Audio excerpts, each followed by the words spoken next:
welcome back to WTF Rc Cars. So today we have what may or may not be a common problem and hopefully a fix for it.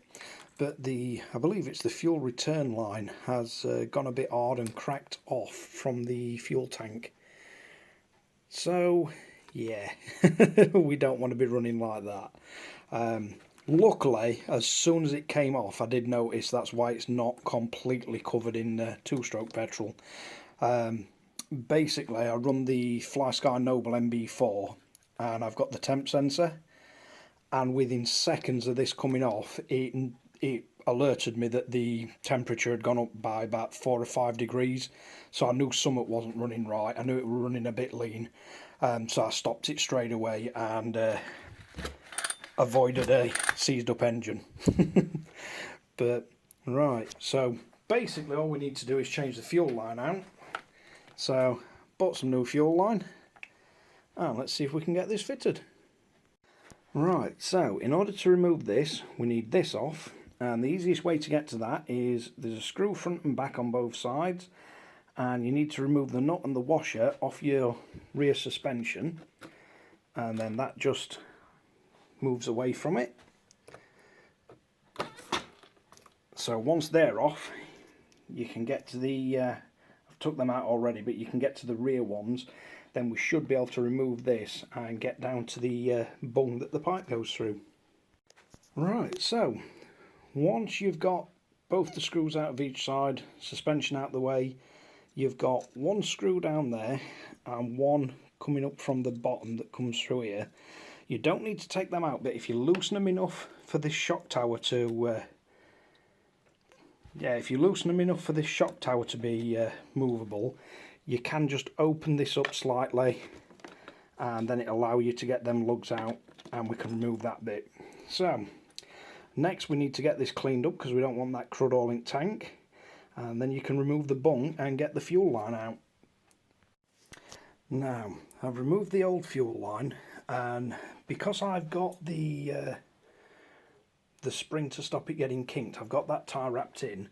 So what I did, remove the air filter because it's easier to get to, pulled the old fuel line off, and then literally slid the old fuel line out of the spring, measured the new fuel line. You just need it sticking through a little bit because it's just the fuel return. Obviously if you're changing the other one, you need to measure it down to the filter. Threaded it back through. Be very careful when you're pushing it back on not to break the end off the fuel line return because it's only thin plastic. And then you just want it sticking through about maybe 2.5 inch, 2 inch. It's not drawing fuel through it, it's just returning it to the tank. And then you just need to get the bung back in place, so we'll get that done. So we now have the bung back in. Then you want to put this piece back in. Once you've got that back in, you then want to tighten that screw and that one. That holds this nice and firm.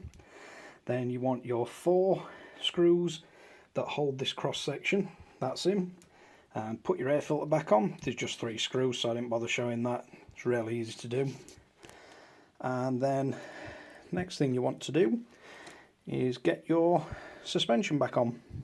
So we'll put that back on and then show you the finished article.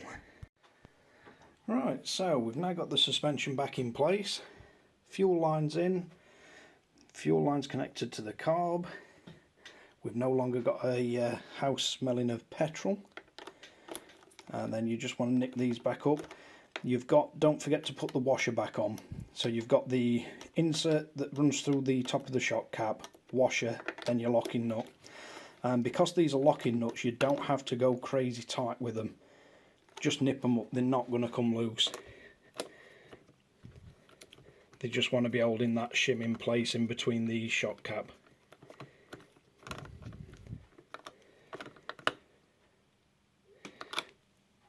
And basically that's it all back together. The easiest way I've found of measuring the fuel line, so this is the old fuel line. That part had cracked off directly in the middle of the grommet, and then you've got that. So you can either measure it, or you can just lay your new fuel line out at the side of it, or position that next to your new fuel line. and then you've roughly got the size, what you need. You can always shorten it. Right, thanks again for watching WTF Rc Cars.